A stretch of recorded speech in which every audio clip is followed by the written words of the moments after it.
الأمة حمالة القرآن ووعد من قرأه وحفظه وتدبره بأعلى الجنان. اللهم صل وسلم وبارك على نبينا محمد خير الأنام وعلى آله وأصحابه ومن تبعهم بإحسان إلى يوم المقام. Ikhwan fillah rahimahullah, Ustaz Abdul Ghafur, Ustaz Aufar, Ustaz Nazim, Ustaz Isadah sekalian, adik-adikku yang sangat saya sayangi. Syukur alhamdulillah pada malam yang penuh berkah ini, dengan izin Allah kita bisa bersama-sama hadir di satu tempat yang tidak lain. Kita berharap mudah-mudahan keluarnya kita dari ruangan ini tak ubahnya seperti flash disk yang baru dicolokkan ke laptop. Kita copy paste murotal Al-Quran ke dalam flash disk itu, lalu bisa kita dengarkan kapanpun dimanapun. Saya berharap sebentar lagi Anda menjadi Bluetooth yang siap menerima transferan ayat-ayat Al-Quran yang akan kita hafalkan di tempat ini, dan mudah-mudahan sepulang atau keluarnya kita dari ruangan ini sudah hafal semua. Allahumma amin. Tadi sudah dikatakan bahwa menghafal itu tidak susah, betul nggak? Tenang nih, menghafal itu susah atau susah? Tidak ada kata susah di dalam menghafal Al-Quran. Sebab Allah Subhanahu wa Ta'ala telah menjamin bahwa Al-Quran itu mudah dihafalkan. Al-Quran itu mudah dihafalkan. Di dalam satu surat Allah mengulang pernyataannya ini bahkan sebanyak 4 kali. Ada yang tahu surat apa? Pernyataan Allah ini diulang sebanyak 4 kali, bukan hanya sekali. Pada ayat ke-17, ayat 22, ayat 32, dan terakhir ayat 40 dengan redaksi yang sama. Bukan. Surat وَلَقَدْ يَسَّرْنَا الْقُرْآنَ لِلذِّكْرِ فَهَلْ مِن مُّدَّكِرٍ. Ada yang pernah dengar? وَلَقَدْ يَسَّرْنَا الْقُرْآنَ لِلذِّكْرِ فَهَلْ مِن مُّدَّكِرٍ. Diulang sebanyak 4 kali oleh Allah ayat ini dalam satu surat yang sama. Surat apa? Surat Al-Qamar ayat ke-17, ayat 22, 30, dan ayat 40. Hari ini barusan saya tadi mewisuda. Tadi pagi saya wisuda. Siapa yang diwisuda? Jamaah penghafal Quran, bukan dari anak-anak, bukan dari remaja, tapi lansia. Jamaah lansia. Ada sekitar 120 jamaah lansia menghafal Al-Quran di Jogja ini. Saya punya pesantren tahfiz Al-Quran lansia, namanya Husnul Khotimah, di Jalan Parangtritis KM 3,5. Itu khusus lansia. Kalau tadi Ustaz menyampaikan di tahun 91, salah seorang mantan menteri penerangan, Pak. Menteri penerangan saat itu siapa? Ketika kita mengadakan wisuda pertama kali TKTPA di Yogyakarta, di balai kota saat itu, bertanya, ketika salah seorang santri ditunjukkan kepada beliau, Pak, ini salah seorang santri kami yang sudah khatam 30 juz. Menterinya tadi bertanya, masih ada berapa juz lagi katanya. Masya Allah. Ini tahun itu. Apakah keadaannya semakin membaik atau justru semakin bertambah parah? Allahu a'lam. Pada abad ke-7, 5.000 tahun yang lalu Rasulullah SAW pernah mengadu kepada Allah. Bahkan aduannya ini Allah abadikan di dalam Al-Quran. Pada surat ke-25 ayat 30 itu kan, surat Al-Furqan. Wa qala ar-rasulu ya rabbi inna qawmi ittakhadhu hadzal qur'ana mahjura. Wa qala ar-rasulu ya rabbi inna qawmi ittakhadhu hadzal qur'ana mahjura. Ini abad ke-7. Sekarang sudah abad ke-21. Keadaannya semakin bertambah baik atau semakin bertambah parah? Kalau dulu Rasulullah masih hidup saja mengadu seperti itu, apalagi sekarang kan? berarti keadaannya semakin bertambah parah. Bukankah begitu banyak pesantren, ma'had, tahfiz Al-Quran, bahkan rumah tahfiz berdiri? Kayaknya sebanding, kayaknya seimbang. Kalau saya bisa punya program One Day One Ayat, ya kan? Sehari satu ayat. Ini kalau kita mau mencoba menghafal sehari satu ayat, setiap hari satu ayat saja, giliran ketemu surat Ar-Rahman misalnya. Ada yang tahu berapa ayat Ar-Rahman? 23. Misalnya ketemu surat Al-Waqi'ah yang begitu mudah, mungkin bisa sesuai dengan targetnya 69 hari sudah hatam surat Ar-Rahman, 96 hari sudah hatam surat Al-Waqi'ah, 40 hari sudah hatam surat An-Naba, ya. Tapi kalau kemudian ketemu dengan ayat 282 surat Al-Baqarah, ketemu dengan ayat 282 surat Al-Baqarah, apa bunyinya? Ya ayyuhalladzina amanu idza tadayantum bidainin ila ajalin musamman faktubuh. Itu satu ayat, satu halaman kan? Maka konsep one day one ayat tidak bisa diterapkan di setiap tempat. Kalau Ustaz Mansur lebih banyak mengarah kepada anak-anak usia SD, SMP atau remaja. Nah, yang lansia ini belum dikenal. Maka saya mencoba untuk membangun mendirikan sebuah pesantren khusus menghafal Al-Quran untuk lansia. Coba ada videonya, diklik. Mudah-mudahan ini bisa menginspirasi kita bahwa menghafal Al-Quran itu tidak hanya bisa dilakukan oleh anak-anak, melainkan menghafal Al-Quran itu bisa dilakukan oleh siapapun.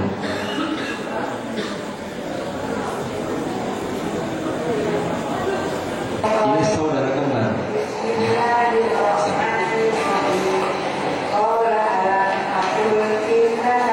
Beliau ini saudara kembar, sampingnya juga sama usianya. Sebelah kanan ini adalah kakak beliau. Sama-sama hafal. Kalau sekarang baru 15 juz. Beliau masih hidup yang pakai jubah hijau ini, tapi yang sebelahnya sudah wafat sekitar 3 bulan yang lalu setelah Lebaran atau Ramadan. Beliau saat itu menghafal surat Al-Kahfi. Sudah selesai Al-Kahfi ini. Ada berapa ayat Al-Kahfi? 110 ayat. Sudah hafal. Ini pada saat setoran surat Al-Kahfi. Nah, yang sampingnya ini saudaranya.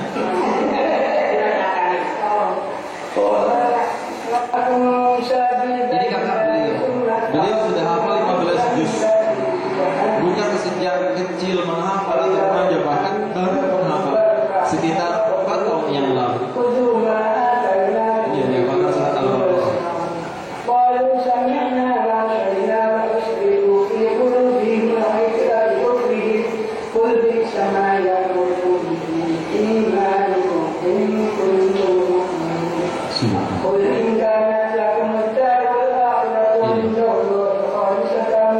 Ternyata menghafal Quran itu mudah atau mudah?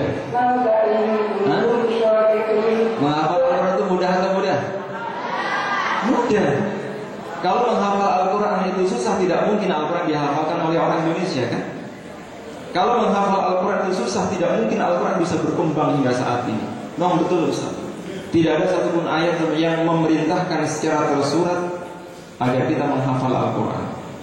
Akan tetapi secara tersirat hampir setiap ayat yang berbicara tentang Al-Quran itu memerintahkan agar kita menghafalkan Al-Quran, agar kita menghafalkan Al-Quran. Kalau kita melihat bagaimana Rasulullah pertama kali menerima wahyu, pada saat Jibril mengajarkan Rasulullah ayat pertama sampai ayat kelima surat Al-Alaq itu dengan apa? Dicatat atau dihafal? Dicatat atau dihafal? Dihafal. Kemudian bagaimana Rasulullah mengajarkan Al-Quran kepada para sahabat itu dicatat atau dihafal? Dihafal. Para sahabat mengajarkan Al-Quran kepada keluarga mereka dicatat atau dihafal? Dihafal. Maka tradisi diwasikan menghafal. Rasulullah Shallallahu Alaihi Wasallam bersabda, Inna lillahi ahlina minan nas. Sesungguhnya Allah memiliki keluarga di antara manusia. Dahsyat kan? Allah memiliki keluarga di antara manusia. Qila man hum ya Rasulullah. Dikatakan, para sahabat bertanya, siapakah mereka wahai Rasulullah? Rasulullah menjawab, Ahlul Quran, hum ahlullahi wa khassatuh. Maka saya berharap antum semua yang hadir di tempat ini siapkan diri untuk menjadi para penghafal Al-Quran, insyaallah. Ya mudah-mudahan. Di Uniras ini berapa tahun Ustaz? 1 tahun. 3 tahun setengah. 1 tahun kan? 1 tahun itu lebih dari cukup. Lebih dari cukup. Karena sejak 2 tahun yang lalu banyak mahasiswa atau calon mahasiswa dari beberapa pesantren atau dari beberapa sekolah, mereka yang akan melanjutkan ke Madinah, ke Riyadh, ke Mekah, ke Yaman. Salah satu syaratnya kan mereka harus hafal Al-Quran 30 juz. Nah, masa transisi itu mereka manfaatkan untuk menghafal Al-Quran selama 1 tahun. Itu rata-rata mereka setelah lulus dari SMA tidak langsung masuk kuliah, tapi mereka selama 1 tahun di masa itu dihabiskan untuk menghafal Al-Quran. Dan subhanallah, rata-rata tidak sampai setahun hafal Al-Quran. Tidak sampai setahun. Berapa bulan? Hanya 8 bulan. Hanya 8 bulan. Ini sudah ada 29 santri saya yang hafal Al-Quran selama 8 bulan. Tidak setahun, 8 bulan. Masuk bulan Januari, bulan Agustus sudah khatam 30 juz. Kemudian melanjutkan ke Madinah, ke Yaman, ke Riyadh. Apakah mungkin Al-Quran dihafalkan dalam waktu secepat itu? Bukankah Umar bin Khattab yang terkenal begitu cerdasnya, beliau hafal surat Al-Baqarah itu kurang lebih selama 8 tahun. Beliau menghafal surat Al-Baqarah itu selama 8 tahun. Lalu di Indonesia ada santri yang mampu menghafal Al-Quran 30 juz selama 8 bulan. Pada kembali itu, ya kan? Seharusnya kan Umar bin Khattab lebih cepat daripada kita yang ada di Indonesia ini. Rupanya kata Umar bin Khattab, ketika ditanya kenapa hafal Al-Quran selama itu, artinya dia menyempurnakan hafalan dengan dhabit atau mungkin selama 8 tahun hanya untuk menghafal surat Al-Baqarah. Beliau menjawab, tidaklah aku melanjutkan untuk menambah hafalanku dari satu ayat ke ayat berikutnya, melainkan ayat-ayat yang sudah aku hafalkan benar-benar aku pahami dan telah aku amalkan. Ini bedanya.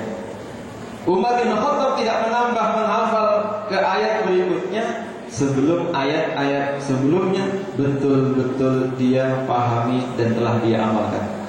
Kalau kita kan nambah terus, yang belakang lupa semua. Ini yang terjadi. Maka kita akan belajar bagaimana caranya kita hafal Al-Quran. Mudah hafal, susah lupa. Mudah hafal, susah lupa. Kalau selama ini susah hafal, mudah lupa. Begitu hafal belum pindah tempat baru berhenti apa yang dihafalkan tadi bubar. Karena sesungguhnya otak manusia memang terbatas. Maksimal kalau kita menggunakan otak kiri, short term memory itu hanya mampu menampung informasi yang terserap maksimal 6 jam, ya kan? Artinya kalau lebih dari 6 jam sudah bisa dipastikan apa yang kita hafalkan hilang. Maka Rasulullah memerintahkan kita, ta'ahadu hadzal Qur'an, fawalladzi nafsu Muhammadin biyadi lahu asyaddu talaffutan minal ibli fi uqliha. Menghafal Al-Quran itu bagaikan seseorang yang memelihara seekor onta. Kalau onta ini diikat, maka onta ini tidak akan lari kan? Tapi kalau onta ini dilepaskan, maka dia akan hilang. Dia akan Al-Quran pun demikian. Saya sendiri menyadari. Jadi meskipun saya hafal Al-Quran dulu usia SMP, dari mulai kelas 1, kelas 2 menghafal 3 tahun baru selesai. Saya dulu alumni Tebu Ireng, ya. Jadi Tebu Ireng di Jombang, tempatnya Gus Dur itu, saya menghafal di sana. mulai dari kelas 1 SMP menghafal sampai 10 juz, kelas 2 dari juz 11 sampai 20, kelas 3 khatam SMP. Waktu berjalan hingga saat ini saya menyadari hafalan Al-Quran yang dulu saya hafalkan 30 juz, apalagi di Tebuireng itu kan sangat terkenal ketatnya, kuatnya hafalan mereka. Salah satu syarat yang harus dilakukan oleh setiap santri sebelum diwisuda adalah membaca sendiri 30 juz dalam waktu 1 hari. Bisa dibayangkan, kita yang berhari-hari gak khatam-khatam, bertahun-tahun gak khatam-khatam, ya kan? Coba terakhir kali khatam kapan kita? SMA. Gak jadi dapat hadiah Ustaz. Terakhir kali khatam kapan kita? Biarkan dulu waktu TPA itu aja. Untuk bisa wisuda, salah satu syarat yang harus dilakukan kalau sekarang kita munaqasyah atau skripsi itu, harus membaca 30 juz sendiri dalam waktu 1 hari. Jadi setelah mereka hafal rata-rata 2 tahun, 3 tahun khatam 30 juz, besok akan diwisuda, malam ini 30 juz itu dibaca. Bukan sambil melihat, tapi dengan cara menghafal, disimak oleh orang satu kampung seperti ini. Kita mulai dari ba'da isya baca dengan hazar ya. Bismillahirrahmanirrahim. Alif lam mim.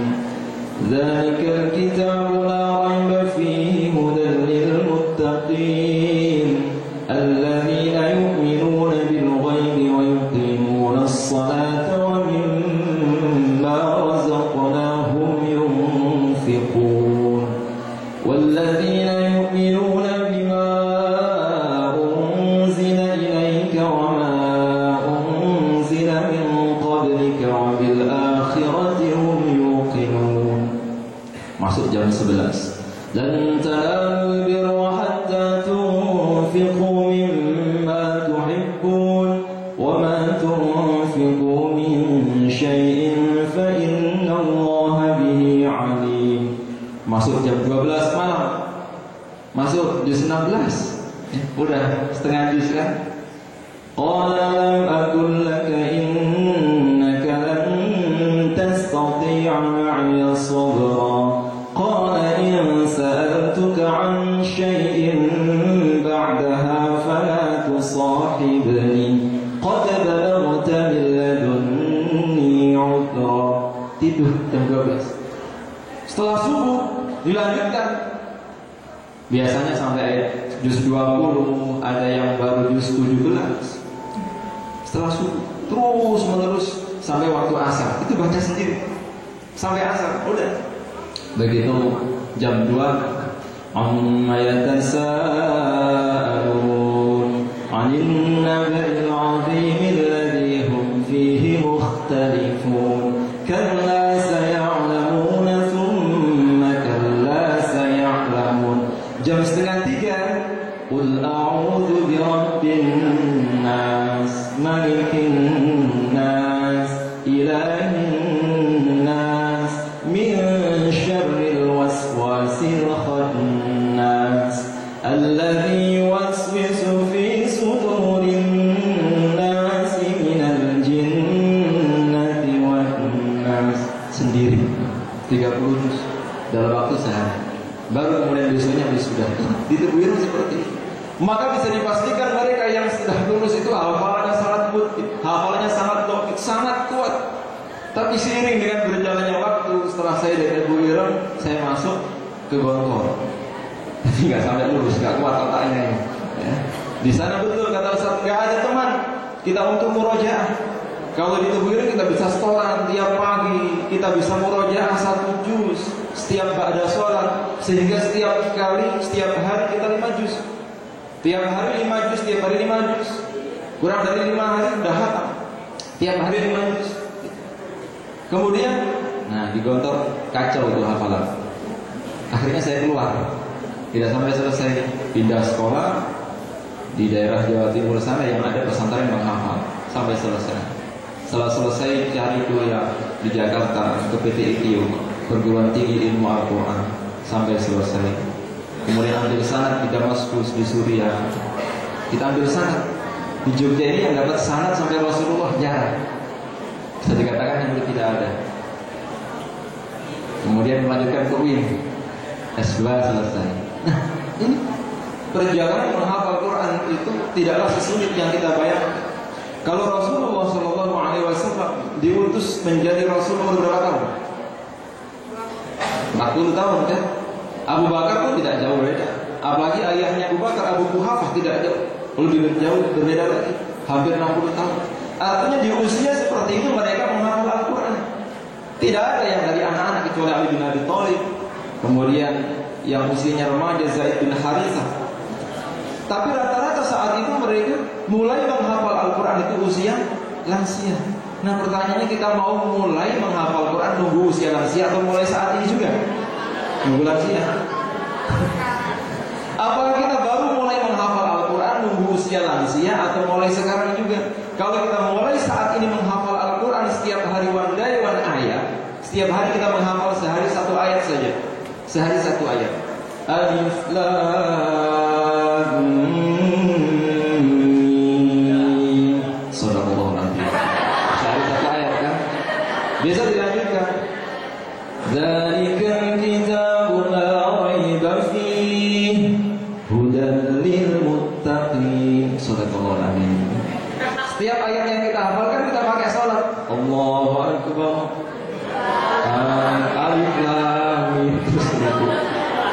Kalau di Jawa Timur 12 rakaat, 21 rakaat tarawihnya. Saya pertama kali ke Jogja itu di Ma'had Tahfiz Al-Quran, AMCF gitu ya, Asia Muslim Charity Foundation. Kalau di sini kan ada Ali bin Abi Thalib, bahasa Arabnya, kalau tahfidnya namanya Abu Bakar. Pertama kali saya ngajar di sana. Terus ke Jogokarya. Ini beruntung sekali di Jogokarya selama kurang lebih 3 tahun menjadi imam. Hafalan bisa terjaga. Nah keluar dari Jogokarya udah, jadi sekarang agak error hafalannya. Maka betul kata Rasulullah, apabila Al-Quran itu tidak dijaga, maka dia akan jauh lebih cepat lepasnya daripada onta yang diikat atau keluar dari kandangnya. Kalau onta hilang, kendaraan hilang, barangkali mungkin masih bisa kita cari kan. Tapi kalau hafalan Al-Quran, subhanallah. Maka 2 tahun pertama seseorang yang menghafal Al-Quran itu disebut dengan masa tajmin, masa verifikasi data, masa pengumpulan data, termasuk masa transisi juga. 2 tahun pertama kita menghafal Al-Quran itu bukan masa yang mudah. Mungkin kita akan kesulitan mengulang, kita akan kesulitan mengingat. Bahkan 2 tahun pertama itu adalah kesempatan bagi syaitan untuk melemahkan giroh kita dalam menghafal Al-Quran. Maka tidak banyak orang yang mulai menghafal Quran dia berhasil sampai juz 30. Kebanyakan baru 5 juz sudah gak kuat, sudah katanya penuh. Penuh. Pada lebah itu hanya punya 12 ya, semacam sel. Itu pinternya bukan main. Apalagi kita manusia, ribuan neuron Allah berikan kepada kita. Yang jangankan 30 juz, jangankan 6.236 ayat, 14 surat itu kita hafalkan, bahkan ribuan hadis ataupun segala sesuatu yang kita hafalkan, setiap detik 10 informasi kita hafalkan sampai kita berusia 100 tahun, otak kita tidak akan penuh. Tidak akan penuh.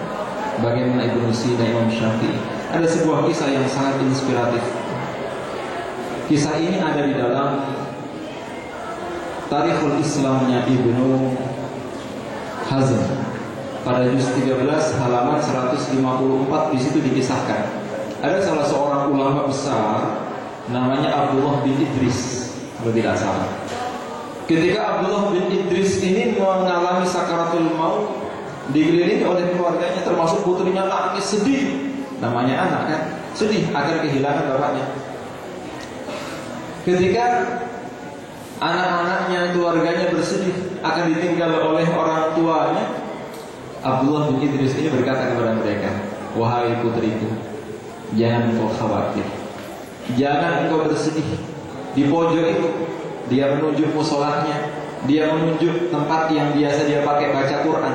Di tempat itu, kalau sekarang di ruang tamu mungkin, di tempat itu kata Abdullah bin Idris, aku telah menghatamkan 4.000 khatam Al-Quran.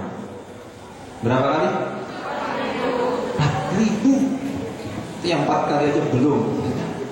Apalagi 400. Ini 4.000 kali khatam Al-Quran. Maka ketika salah seorang sahabat Nabi bertanya kepada Rasulullah, "Ya Rasul, ayyul a'mali afdal?" Wahai Rasulullah, perbuatan apakah yang paling utama? Apa jawab Rasulullah? Apa perbuatan yang paling utama? Ketika ditanyakan kepada Rasulullah, Rasulullah menjawab, perbuatan yang paling utama adalah al-hal wal murtahal. Pertanyaannya sama sebagaimana Abdullah ibnu Mas'ud, "Ya Rasul, ayyul a'mali afdal?" Rasulullah menjawab, "As-salatu ala waqtiha, birrul walidain, al-jihadu fi sabilillah." Tapi dalam kesempatan yang lain ketika sahabat bertanya, "Ya Rasul, perbuatan apa yang paling utama?" Rasulullah menjawab, "Al-hal wal murtahal." Ini istilah yang baru bagi para sahabat. Lalu mereka bertanya kepada Rasulullah, "Wahai Rasulullah, apakah al-hal wal murtahal itu?" Rasulullah menjelaskan, "Engkau membaca Al-Quran dari awal sampai ke khatam, kemudian setelah khatam engkau mengulang lagi dari awal sampai khatam, setelah khatam engkau mengulang lagi dari awal sampai khatam. Jadi membaca Al-Quran hingga bisa menghatamkannya itu merupakan salah satu perbuatan yang paling utama, perbuatan yang paling mulia." Bagaimana Al-Quran yang dibaca hingga khatam itu bukan termasuk perbuatan yang mulia dan utama, namun dia adalah firman Allah.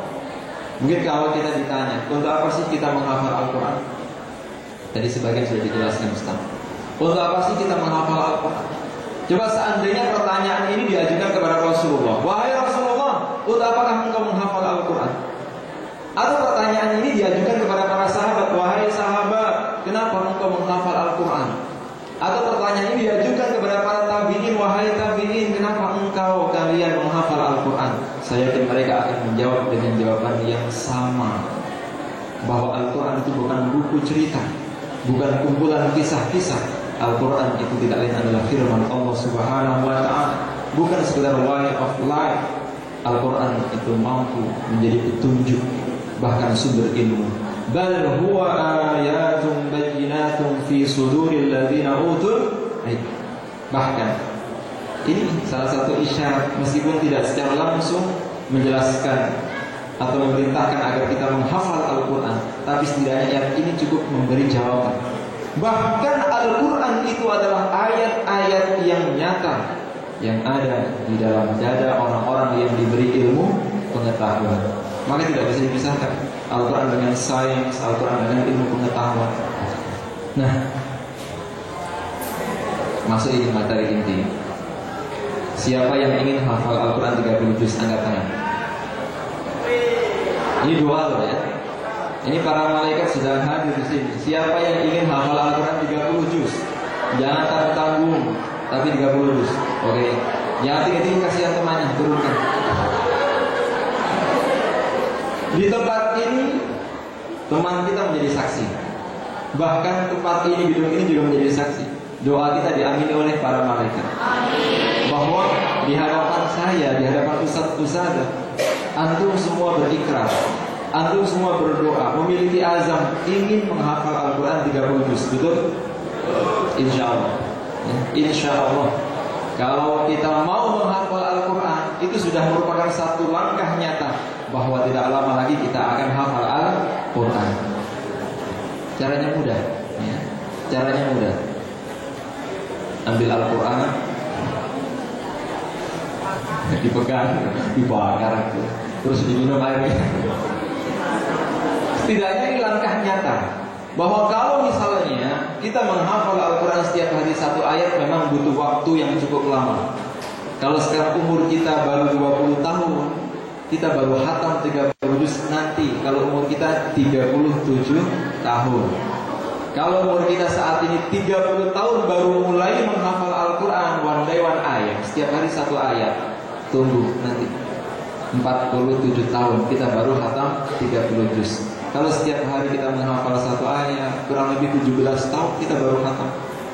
Kalau tiap hari misalnya kita menghafal satu halaman saja, rata-rata santri yang di tempat saya itu setiap hari satu lembar atau 2 halaman.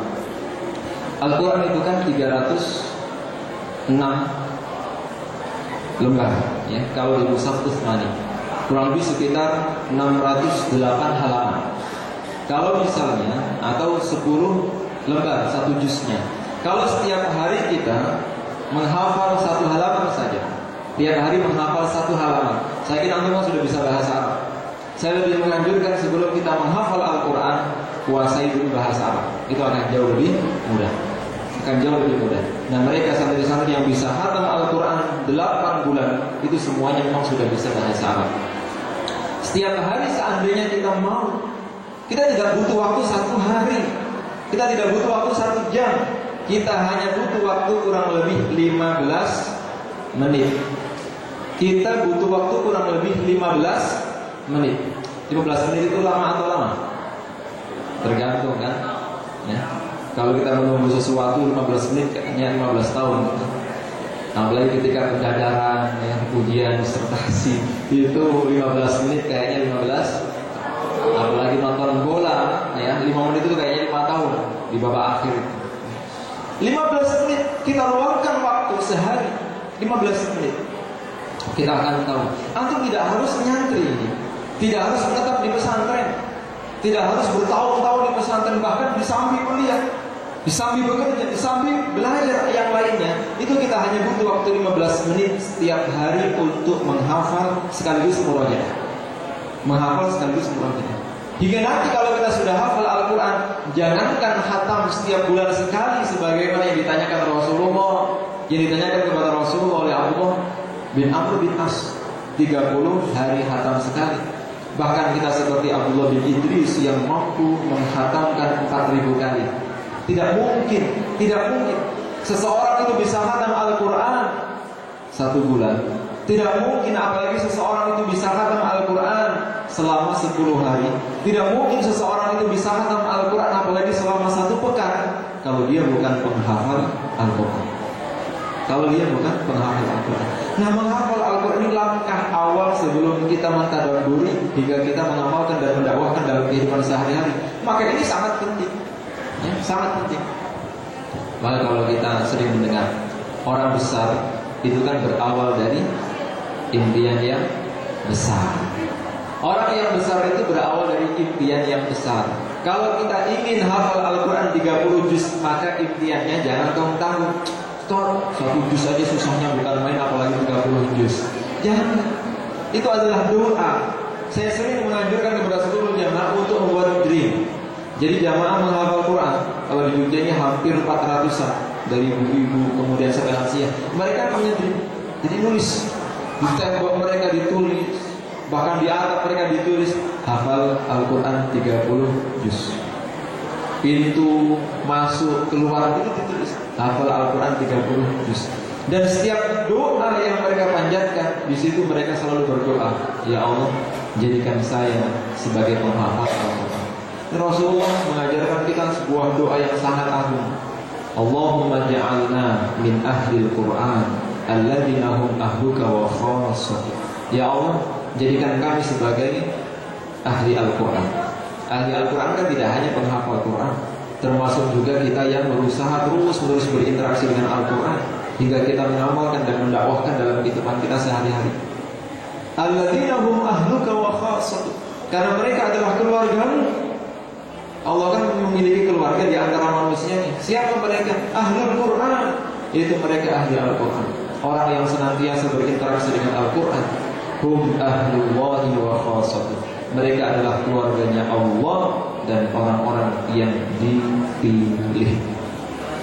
Orang-orang yang dipilih.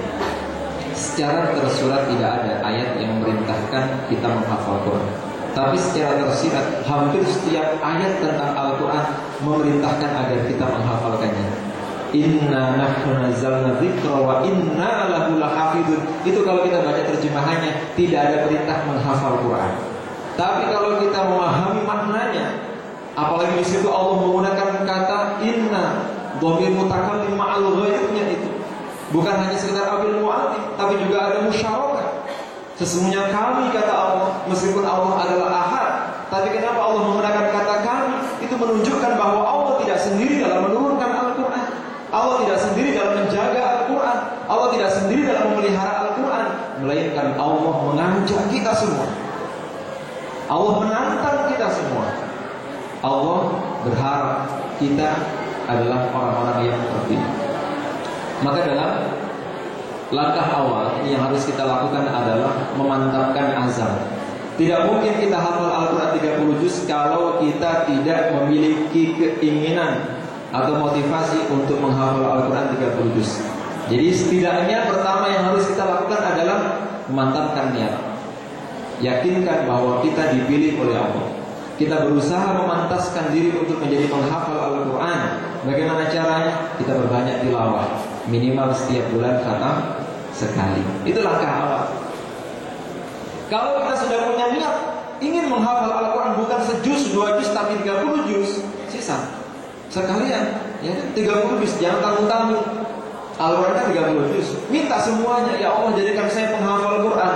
Nah pertanyaannya, kalau kita ingin menjadi penghafal Quran, berapa kali kita berdoa meminta kepada Allah agar Allah jadikan kita sebagai penghafal Quran? Baru 5 kali. 5 kali itu kurang. Setiap sholat kalau kita minta hanya sekali masih kurang. Nah sekarang kan musim penghujan nih. Salah satu waktu mustajabah adalah pada saat hujan. Tengahkan tangan. Allahumma ja'alna min ahlil Qur'an alladzina hum ahluka wa khassatuh. Perbanyak. Ya Allah jadikan saya penghafal Quran. Pantaskan diri saya untuk menghafal Al-Quran. Setidaknya Allah akan berikan kemudahan kepada kita. Perlu diingat bahwa hafal Al-Quran bukan karena seseorang memiliki kecerdasan. Buktinya banyak profesor, dokter, tapi untuk menghafal Al-Quran saja susahnya, bukan? Nah, tapi ada salah seorang santri saya tidak sekolah ini, SMP saja tidak lulus. Dia hafal Al-Quran 30 juz. Itu menunjukkan bahwa Al-Quran untuk bisa menghafalkannya tidak harus cerdas, tidak harus S1, tidak harus S2, bahkan tidak sekolah pun kalau punya niat dan hatinya bersih, insya Allah bisa hafal Al-Quran. Dan hatinya bersih, insya Allah bisa hafal Al-Quran. Kemudian yang kedua, setelah kita punya niat untuk menghafal Al-Quran, coba manfaatkan 15 menit. Berapa? 15 menit. 15 menit pertama, 5 menit pertama gunakan untuk memahami maknanya. Jadi kita masih menggunakan konsep one day one ayat, sehari 1 ayat. Kan ada 15 menit, bagi menjadi 3. 5 menit pertama kita gunakan untuk memahami maknanya. Kita gunakan untuk memahami maknanya. Bukan hanya membaca terjemahannya, tapi memahami maknanya. Kalau saya klasifikasi bahwa betul di menghafal Quran itu setidaknya bisa kita lakukan dengan 3 cara. Yang pertama visual, yang kedua auditorial, dan yang ketiga kinestetik.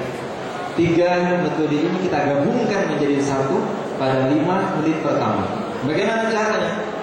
Nanti kita akan menghafal, ya, dengan cara yang barangkali baru kali ini kita mengetahuinya.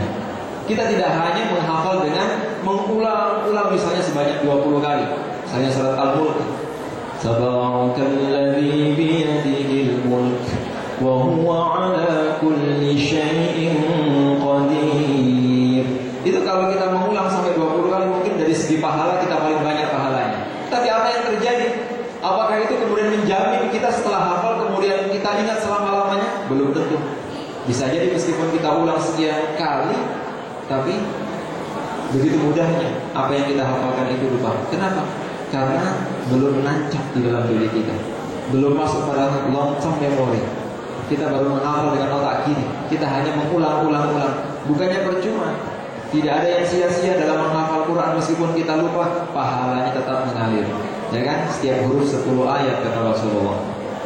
Tapi kan emang kita telah susah payah menghafal, kemudian yang kita hafal lupa. Betul kata Ustaz tadi. Masuk Unires dapat 20 juz, setahun di sini bukannya bertambah malah hilang sama sekali. Itu musibah, ya musibah. Kalau bisa semakin bertambah umur kita, semakin bertambah pula hafalan kita. Maka kita hanya butuh waktu 15 menit. Bagaimana caranya? Gabungkan 3 metode tadi: visual, auditorial, dan kinestetik. Coba ya, ikuti langkah saya. Semua tangan yang kiri diletakkan di kepala, yang kiri kasih yang temannya lagi. Semua sudah? Kita akan menghafalkan surat Al-Mulk, ya, ayat pertama. Tabarakalladzi, semuanya.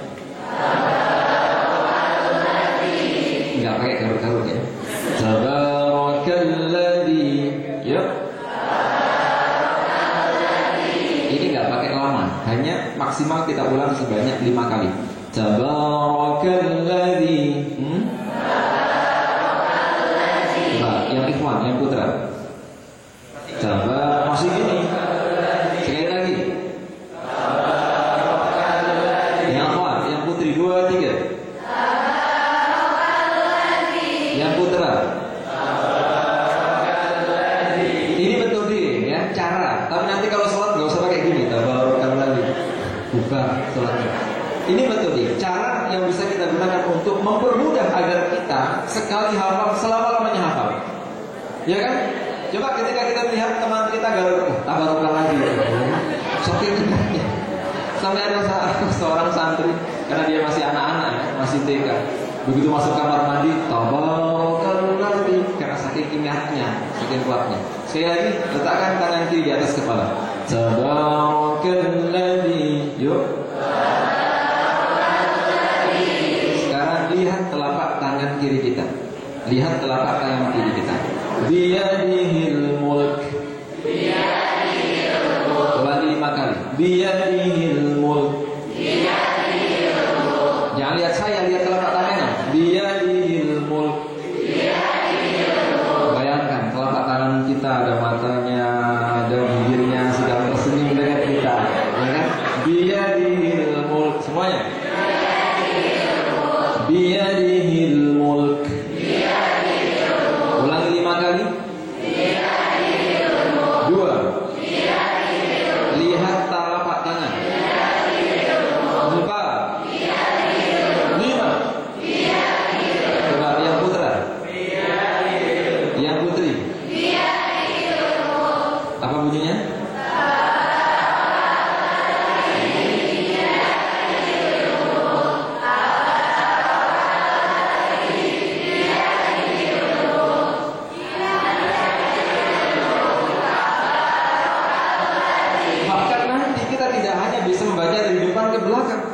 Tapi dari belakang ke depan kita bisa, ya, membaca dari belakang ke depan. Wah, sakti banget.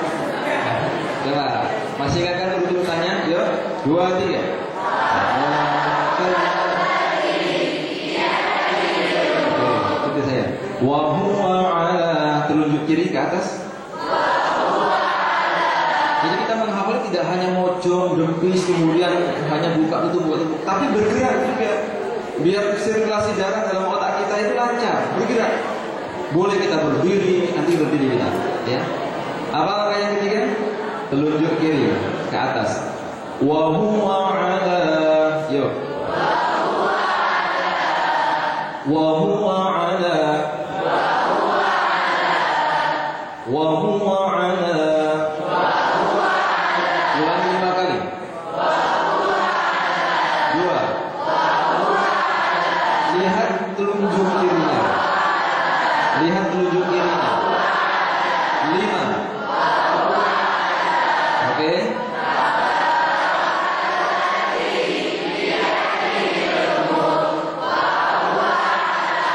Yang terakhir, kulli syai'in qadir. Pangkat tangan.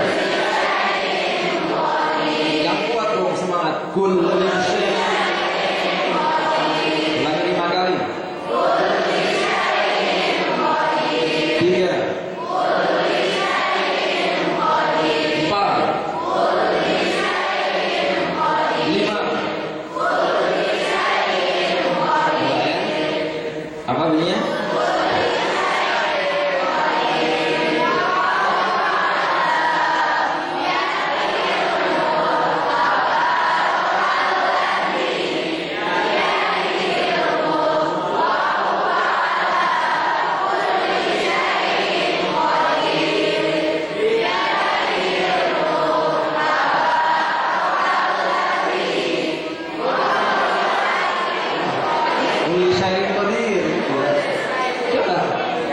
Kita nanti tidak hanya bisa membaca dari Tabarakalladzi biyadihil mulk, tapi bisa dari belakang.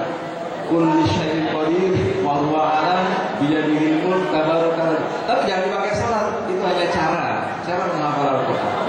Cara menghafal Al-Qur'an. Ya kan? Mudah enggak menghafal? Mudah kan? Dengan gerakan itu kita akan semakin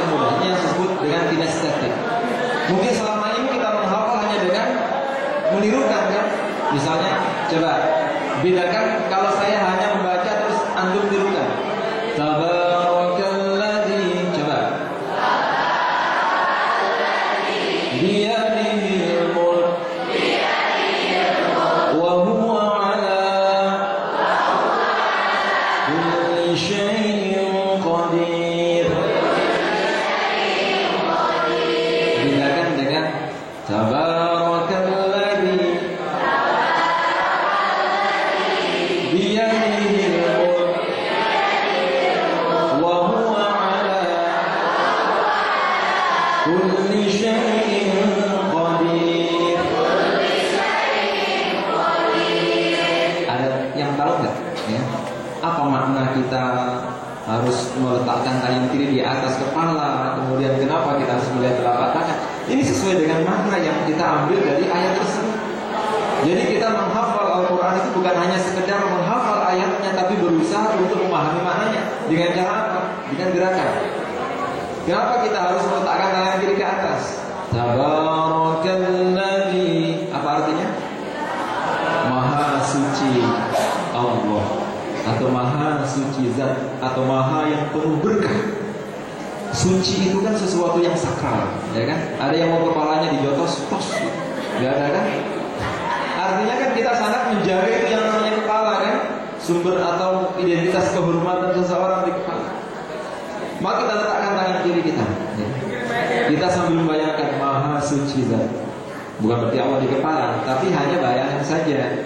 Suci. Kita ingat salah satu katanya, suci. Kemudian kenapa kita melihat telapak tangan kita? Agungnya tadi dia dimul. Yang apa artinya ya? Tangan, ya kan? Tangan. Jadi kita melihat telapak tangan itu sambil memahami di tangannya ada kekuasaan. Dia dimul, di tangannya ada kekuasaan. Di tangannya ada kekuasaan. Wa huwa ala. Kenapa kita menunjuk ke atas? Iya, ala itu artinya atas. Wa huwa ala. Jadi kita membayangkan. Coba kalau misalnya kita hafalkan terjemahannya. Maha suci zat, di tangannya ada kekuasaan. Dia adalah atas kulli syai'in qadir, segala sesuatu kuasa. Malah bingung kita. Tapi kalau kita ambil makna salah satu yang paling familiar bagi kita, Allah ke atas. Kemudian yang terakhir kulli syai'in qadir. Qadir, kuasa, mampu, ya kan, memanfaatkan. Dan mengumpulkan kulli syai'in qadir. Sehingga dengan cara seperti ini, dengan cara gerakan seperti itu, kita bisa dengan mudah mengingat. Setiap kali melihat ada orang garuk-garuk kepala, oh, tabarakalladzi. Lihat orang melihat telapak tangannya, biar mengepalkan tangan, kulli syai'in qadir. Beda dengan kalau kita hanya mengulang, begitu kita berdiri sudah lupa hafalan kita. Tapi kalau dengan cara seperti kita akan jauh lebih mudah. Apakah itu juga bisa diterapkan di surat An-Nas atau surat Al-Fatih misalnya, surat Al-Fujur? Oh bisa. Surat Al-Isra, Al-Kahfi bisa. Tergantung kreativitas kita masing-masing, ya kan?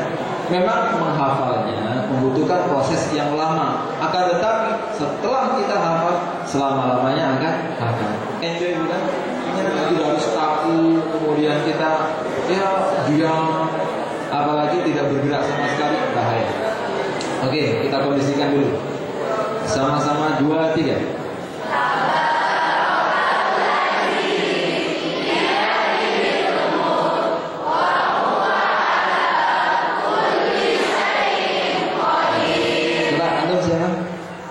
Nah itu paling depan. Yuk, 2, 3. Terus. Oh. Ada hadiahnya nggak?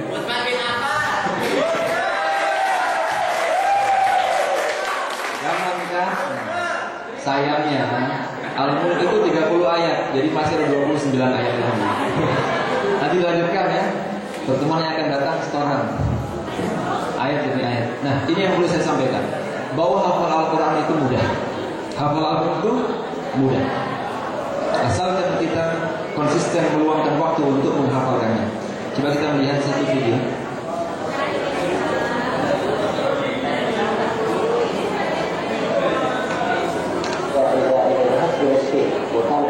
شيء من المراجعة جزء هذا السفر على فكرة ترى الشيخ معاذ يسافر إلى الشيخ يعني يذهب معه وليس الشيخ هو بجانب بيته والشيخ يأتيه هو يسافر يعني سفر طويل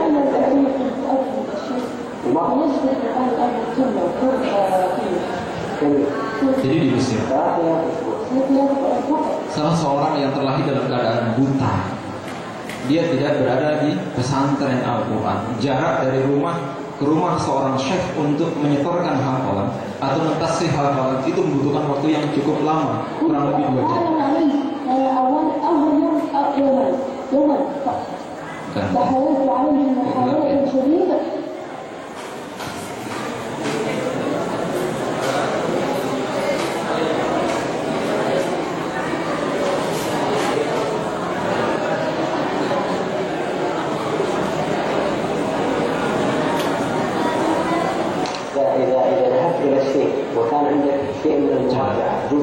Simak ya, kita lihat. هذا السفر على فكرة ترى الشيخ معاذ يسافر إلى الشيخ يعني يذهب معه وليس الشيخ هو بجانب بيته والشيخ يأتيه. Dia tidak nyantri seperti apa, tapi rumahnya jauh dari pesantren. Bayangkan, terlahir dalam keadaan buta. Dia menghafal Al-Quran setiap hari 1 ayat. تحايلت عليه محاولة شديدة يذهب إليه شيخ وكان يجبني على معاني شديدة يعني كان يمكنه أن يعطيني آية واحدة فقط هذه المسافة كلها يعطيك آية والله كان يفهمه الله في بعض أيام الألعاب أبدا ولكني سمعت أنك تريد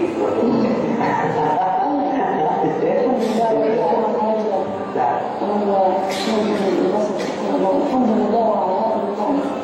أنا في صلاتي لا أدري أن الله يجعل رزقي. لا أريد أن يجعل الله. لماذا؟ لعل يكون يكون في الجنة. سقوط عني بعد الموت.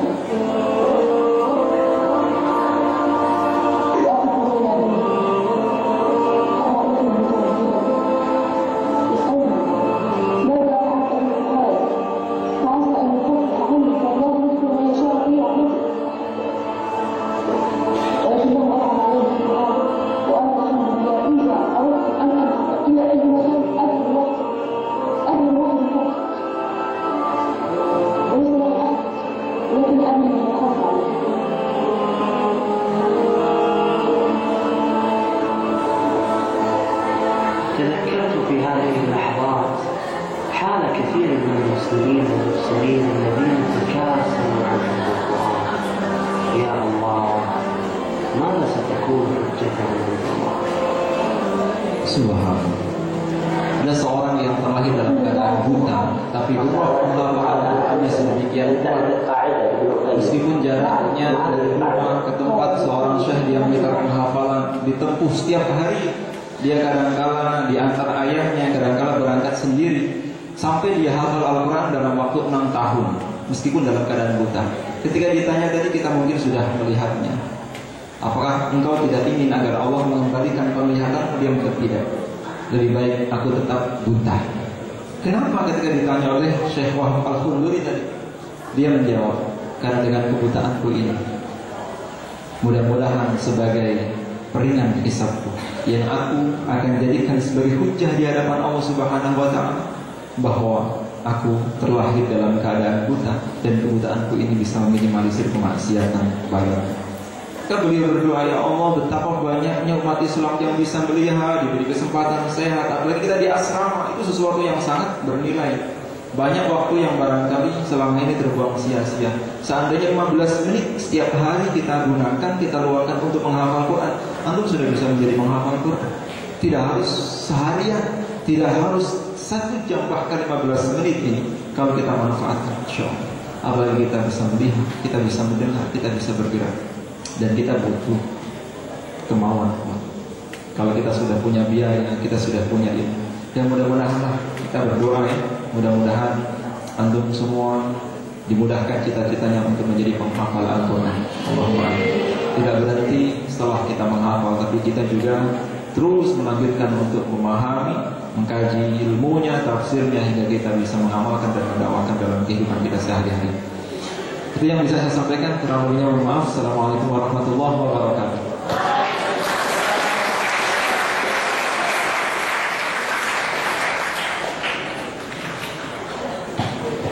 Terima kasih kepada Ustaz Salahuddin. Selanjutnya kita masuk sesi pertanyaan, 2 saja. Jadi putri 1, putra 1. Yang belakang, nah itu. Oke. Satu lagi. Itu yang belakang. Oke. Silakan. Namanya siapa? Usroh apa? SR-nya siapa?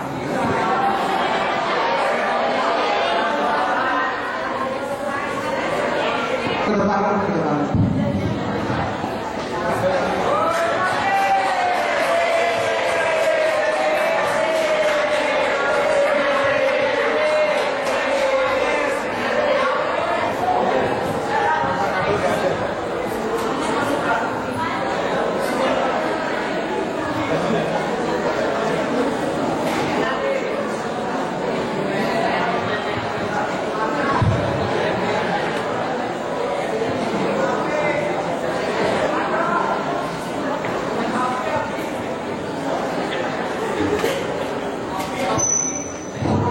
Assalamualaikum warahmatullahi wabarakatuh.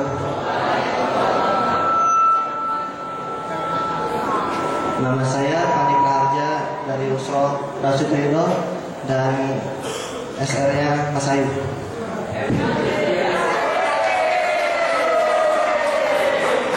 Dan yang ingin saya tanyakan, Ustaz, ketika dalam hafal Quran kan ada masanya kita tuh jenuh. Gimana cara menghilangkan rasa jenuh itu, dan bagaimana cara murojaah hafalan kita yang paling efektif ketika kita menghafal Al-Quran dan hafalan kita selalu bertambah bagi mahasiswa kayak kita. Cukup. Assalamualaikum warahmatullahi wabarakatuh.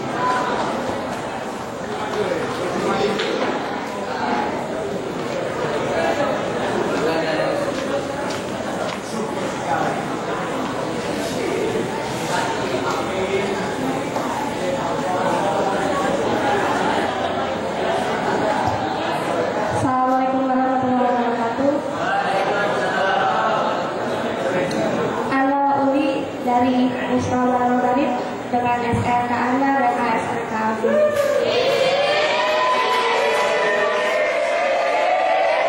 Dan saya tanyakan adalah begini Pak Ustaz, kan kami kan mahasiswa dan punya banyak kesibukan, terus kami juga butuh waktu untuk istirahat dan lain-lain. Nah, bagaimana tolong beri kami tips bagaimana cara membagi waktu, manajemen waktu sehingga kita dapat meluangkan waktu untuk baca Al-Quran.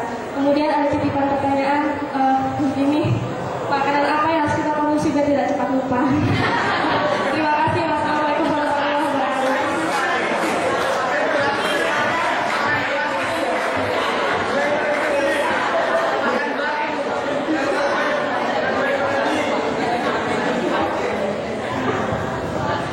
Siapa yang pernah merasakan kejenuhan menghafal Quran? Angkat tangan. Masya Allah. Bisa juga ya jenuh menghafal Quran gitu ya.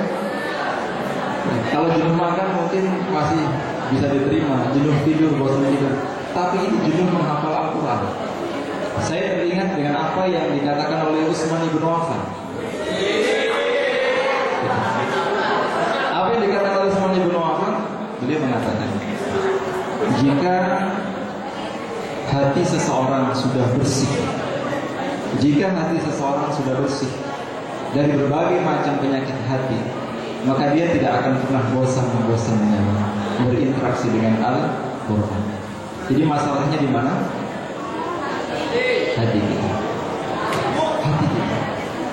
Salah satu penghalang terbesar kita untuk mendapatkan kesempatan murojaah, qiyamul lail, tilawah Al-Quran adalah dosa. Apa? Dosa. Bukan dosa kita berzina, bukan dosa kita mencuri, bukan dosa kita menzalimi orang lain, tapi dosa-dosa kecil yang terakumulasi yang kemudian menjadi banyak itu. Menunda-nunda salat dosa nggak? Menunda waktu salat dosa nggak? Dosa. Suudzon dosa nggak? Dosa-dosa kecil yang terbiasa dan terus-menerus kita biarkan, itulah yang menjadi besar dan akan menjadi kita sebagai penghalang untuk bisa murojaah bahkan dia mulai. Ada sebuah kisah yang dialami oleh Sufyan Ats-Tsauri, seorang ulama besar yang terkenal dengan kezuhudannya. Sufyan Ats-Tsauri itu pernah terhalang dari qiyamul lail selama 5 bulan. Sufyan Ats-Tsauri itu pernah terhalang untuk melaksanakan qiyamul lail, termasuk murojaah atau membaca Al-Quran di waktu malam selama 5 bulan. Ini bukan waktu yang pendek lah. Kalau sekarang meskipun sudah disetting itu alarm jam 3 bangun, tetap datang, dong dia terhalang. Dia terhalang. Ya. Selama 5 bulan Sufyan Ats-Tsauri ini tidak bisa bangun, meskipun dia sudah berusaha bangun malam, dia tetap terhalang untuk bisa qiyamul lail. Lalu dia mencoba berpikir, hingga kemudian dia menyadari bahwa dia pernah berbuat dosa, dan dosa yang beliau lakukan itu bukan dosa besar. Dosa yang dilakukan oleh Sufyan Ats-Tsauri ini bukan dosa besar, tapi sangat sepele menurut ukuran kita dan sering kita sepelekan. Apa dosanya? Suatu ketika Sufyan Ats-Tsauri itu masuk ke dalam masjid. Di dalam masjid itu dia menyaksikan ada seorang laki-laki yang berdoa sambil menangis. Ketika dia melihat ada seorang lelaki yang berdoa sambil menangis, dia bergumam, dia orang yang riya.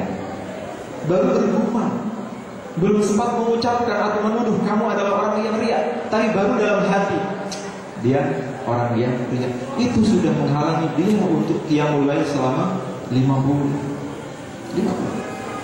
Apalagi kita. Maka kalau selama ini kita merasa begitu berat membuka Al-Quran, kan targetnya sehari minimal 1 juz, setiap bulan minimal khatam sekali kata Rasul. Kalau misalnya kita sehari tidak mampu membaca 1 juz, one day one juz, ya setidaknya sehari 1 lembar. Tetap tidak bisa, saking sibuknya kita sehari 1 lembar, ya kita 1 halaman. 1 halaman tetap tidak bisa. Ambil Al-Quran, buka Al-Quran, pandangi Al-Quran, dan tanyakan pada diri kita, ya Allah, dosa apa yang sudah aku lakukan sehingga baca saja tidak bisa. Masalahnya tetap pada hati kita. Maka kalau hati ini sudah bersih, kita tidak akan pernah bosan membaca Al-Quran. Yang ada hanya kurang.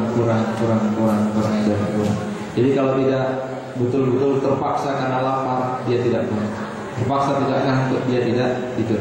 Masih asyik membaca Al-Quran karena ada mahabbah dalam dirinya. Dan mahabbah itu akan muncul dalam diri seseorang ketika memang seseorang itu sudah bersih hatinya dari berbagai macam penyakit hati. Itu yang pertama ya. Yang kedua, manajemen waktu bagi penghafal Quran ini unik ya. Dan mungkin yang bisa menjawab hanya yang punya pengalaman, yang pernah menghafal Al-Quran 30 juz, kemudian bagaimana menghidupi dunia yang sangat sibuk dalam setiap aktivitasnya, sampai kemudian bisa tetap terjaga hafalannya. Sederhana ya, kita kan punya waktu sholat nih. Innas sholata kanat 'alal mu'minina kitaban mawquta. Sholat ini waktunya sudah ditentukan oleh Allah, tidak boleh kita undur, kita ganti, apalagi kita rubah. Sholat itu waktunya sudah ditentukan oleh Allah, dan sebaik-baik sholat adalah di awal waktu. Sholatu ala waktiha. Kita bisa memanfaatkan waktu sholat itu untuk murojaah. Bagaimana caranya? Ya namanya orang yang beriman itu akan berusaha bagaimana imannya tetap ada dalam hatinya. Jangan sampai keimanan itu tercerabut. Rabbana la tuzigh qulubana ba'da idh hadaitana. Jangan sampai dulu kita menghafal Quran kemudian hilang girah dan nikmatnya kita menghafal Quran. Dulu kita pernah mungkin tahajud sampai setahun, tapi kemudian kok sama sekali kita kesulitan, bahkan terhalang melaksanakan. Itu sudah dicabut oleh Allah. Alhamdulillah ya, keimanan dalam hati kita bisa jadi lebih parah nantinya. Maka kita manfaatkan waktu sholat itu dengan cara, kalau sudah hafal ya, itu kan 1 juz berapa menit? 1 juz berapa menit? Kalau dibaca dengan hazar, bukan dengan tartil ya, maksimal 30 menit. 1 juz itu maksimal 30 menit. Kalau misalnya hafalan kita baru 5 juz, itu masih sangat mudah. Kalau hafalan kita masih di bawah 5 juz, itu sangat mudah. Minimal, apalagi bagi pemula yang hafalannya belum dhabit, belum kuat, setidaknya minimal sehari 5 juz. Seperti kecuali kalau hafalannya sudah kuat, sehari 3 juz, sehingga setiap 10 hari sekali khatam, sebulan khatam 3 kali, itu sudah cukup. Kita hanya memanfaatkan waktu sholat yang waktunya panjang. Misalnya ba'da subuh pun panjang. Yang kedua ba'da zuhur itu panjang. Yang ketiga ba'da isya. Nah, saya sendiri ya, sampai saat ini murojaah paling banyak bukan hanya pada saat sholat. Jadi kalau misalnya kita sudah hafal Quran, apalagi yang ikhwan ya, yang laki-laki menjadi imam, itu kita baca berurutan. Tiap hari kita baca dalam sholat kita. Atau sebagai makmum misalnya, kita pada saat sholat sunnah rawatib itu kita baca lanjutannya. Kalau bagi perempuan tidak masalah, meskipun menstruasi membaca Al-Quran, baca saja terus dijaga, dipelihara itu hafalan. Dengan cara apa? Kita manfaatkan waktu yang panjang itu pada subuh misalnya 30 menit. Itu bukan waktu yang lama, 30 menit kita gunakan untuk murojaah. Kemudian cara murojaah yang paling efektif adalah tidak membaca sendiri, melainkan memperdengarkan bacaan kita kepada orang lain. Kata Rasulullah, barang siapa yang membaca Al-Quran pelan-pelan, dia bagaikan orang yang bersedekah sembunyi-sembunyi. Dan barang siapa yang membaca Al-Quran dengan suara keras, seperti tadi Qari'ah membaca, kita mendengarkan, dia bagaikan orang yang bersedekah terang-terangan. Kan sama-sama bagusnya. Tapi bersedekah terang-terangan itu bisa memotivasi orang lain untuk melakukan hal yang sama. Kalau kita membaca Al-Quran sendiri, pahalanya untuk kita. Tapi kalau sampai ada orang yang mendengarkan bacaan kita, dia pun dapat pahala sama dengan kita. Setiap hurufnya 10 kebaikan. Kita pun dapat pahala double karena mengajak orang lain untuk mendengarkan kita. Misalnya, coba kalau kita ingin menghafal Quran, bertemanlah dengan orang-orang yang memiliki visi dan misi yang sama.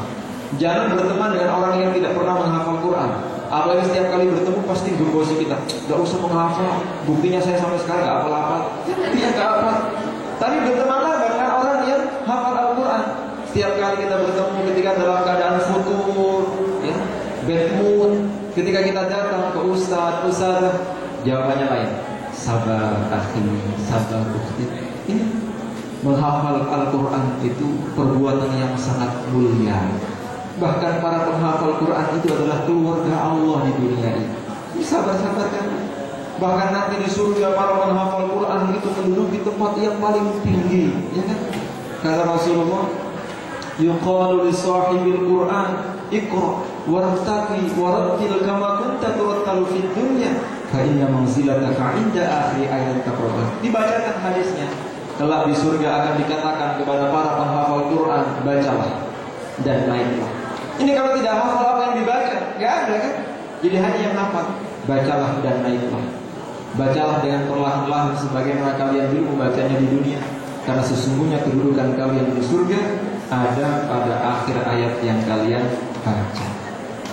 Hadis ini menunjukkan bahwa jumlah tingkatan surga itu sebanyak jumlah ayat-ayat yang ada di dalam Al-Quran. Kalau kita hafal 50 ayat ya hanya naik 50 tingkat, setelah itu mentok dah berhenti. Tapi kalau 6.236 ayat kita bisa sampai lebih tinggi. Subhanallah. Lain yang kita dengar lain. Hingga kita yang tadinya malas berat baca Quran, bahkan sudah hampir putus asa, mendengar seperti itu, semangat lagi. Termasuk pada saat kita mengalami masa-masa futur itu, jangan hanya berdiam diri di kamar, mengurung diri, menutup diri, tapi pergi.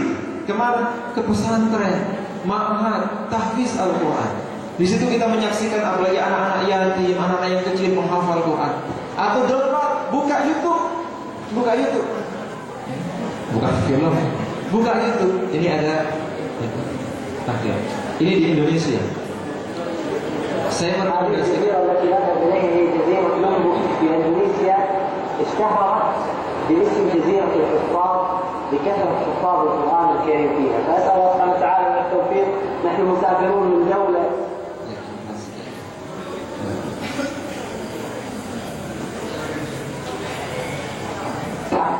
هذه Satu-satunya tempat di Indonesia yang didatangi oleh tim Al Quran.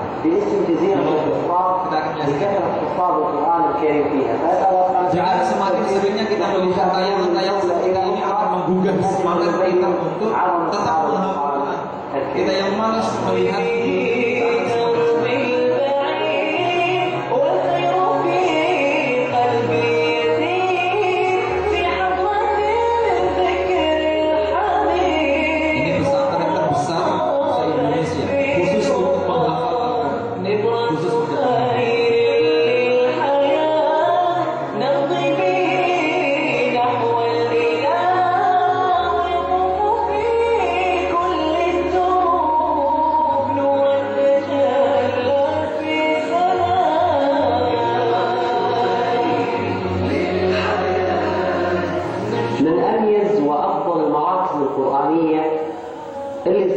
في جزيرة لومبوك. لا والله مو جزيرة لومبوك، بل في إندونيسيا كلها، من عدد الحفظة المتقنين اللي وجدناهم في هذه المدرسة، وهو معهد العزيزية. Pesantren Al-Aziziyah di Lombok Barat. Ada yang di Lombok ini? Ada di Lombok? Iya. Di Al-Aziziyah Lombok Barat.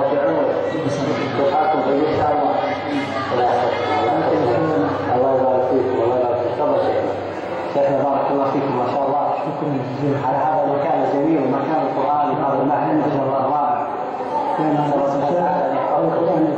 السلام عليكم. Ini penghafal Quran semua 6.000 orang ya. Santri yang di wisuda menghafal Quran 30 juz. الذي أسس هذا المكان معهد العزيزية في جزيرة لومبوك حقيقة الأجواء وفريق العمل مستمتعون. Indonesia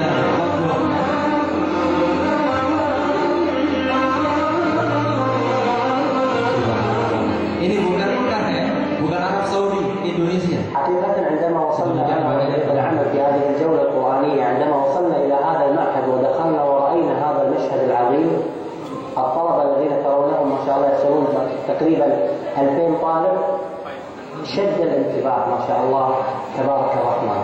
حقيقة الأجواء ممتعة في معهد العزيزية، ومعي المؤسس الكبير ما شاء الله لهذا المعهد المشهور في إندونيسيا وحوالين إندونيسيا، وهو الشيخ ما شاء الله مصطفى عمر عبد العزيز، الذي سمي هذا المركز بسبب جده عبد العزيز، وأيضا لأنه درس في العزيزية فوافق ذلك بين الأمرين. الشيخ ما شاء الله، كيف حالكم يا شيخ؟ الحمد لله إن شاء الله. بنى هذا المركز المتميز الشيخ مصطفى عمر عبد العزيز سنة 1985 بعد أن رجع من مكة المكرمة، حيث كان الشيخ يدرس في الحرم المكي الحديث والتفسير لمدة 11 عام. كان الشيخ مصطفى عمر يتمنى أن يكون له معهد خاصة بتحفيظ القرآن، وبدأ الشيخ عمله مبتدئا أو ابتداء من مسجد في قريته. نحن أسسنا هذا المعهد أولا خاصة القرآن الكريم، والحمد لله حتى تم الدراسة كلهم على الطالبين والطالبات كذلك. نعم. ولا طالبات شيخنا؟ طالبات نعم. يوجد طالبات. كم تقريبا طالبات؟ 700 ما شاء الله تبارك الرحمن. نعم. 700 طالب. طالبات نعم. نعم. بعد أن شاور أهله باع كل ما لديه من الأموال. تخيلوا معي، باع كل البساتين اللي يملكها لكي يبني هذا المعهد القرآني. هذه هي التجارة الحقيقية مع الله سبحانه وتعالى. انظروا معي أن في هذا المعهد الآن يدرس القرآن أكثر من 2000 طالب. تخرج من هذه المدرسة أكثر من 300 طالب ختموا القرآن الكريم كاملا. Usianya baru 15 tahun sudah hafal Al-Quran 30 juz.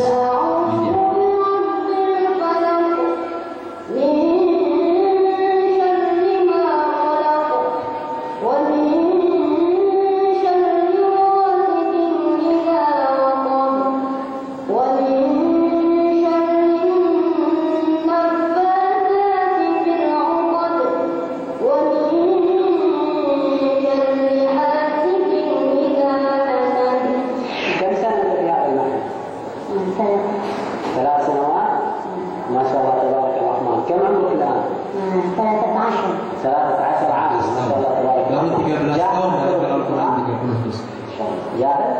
dia bisa melanjutkan bacaan.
Dengan kita melihat tayangan seperti ini, kita yang tadinya futur, berumur, malas, kita akan semakin semangat untuk menghafal Al-Quran.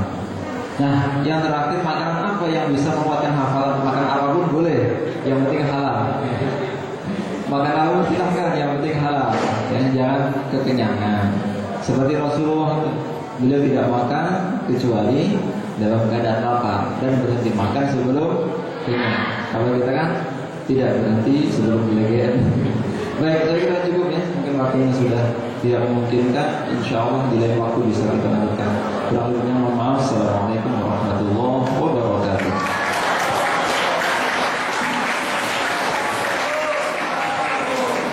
Jazakallahu khairan kepada Ustaz Salih yang telah memberikan pencerahan kepada kita. Moga-moga setelah keluar dari gedung ini kita akan menjadi hafid dan hafidhah. Saya mau nanya dulu, yang laki-laki siap jadi hafid? Yang belakang siap? Yang perempuan siap jadi hafidhah? Siap? Laki-laki siap? Semoga nanti bisa menemukan jodoh yang hafid-hafidhah. Jadi tidak jauh, tinggal 5 menit naik motor dapat hafid dan dapat hafidhah. Teman-teman sekalian yang dimuliakan Allah Subhanahu wa taala, seperti yang disampaikan tadi bahwa menghafal Al-Qur'an itu mudah, dan mari kita tinggalkan dosa-dosa mungkin yang pernah kita lakukan dan kita bertobat kepada Allah Subhanahu wa taala. Moga-moga hafalan kita nanti akan terus-menerus ada dalam otak dan hati kita, dan kita akan menjadi hamba Allah dan keluarga Allah Subhanahu wa taala. Mungkin hanya ini yang dapat kami sampaikan. Apabila ada kesalahan dan kesilapan kami mohon maaf. Kalau ada jarum yang patah jangan disimpan di dalam peti. Kalau ada kata-kata yang salah disimpan saja di kamar mandi. Terima kasih. Hadanallahu wa iyyakum ajma'in billahi fi sabilillah. Khairan.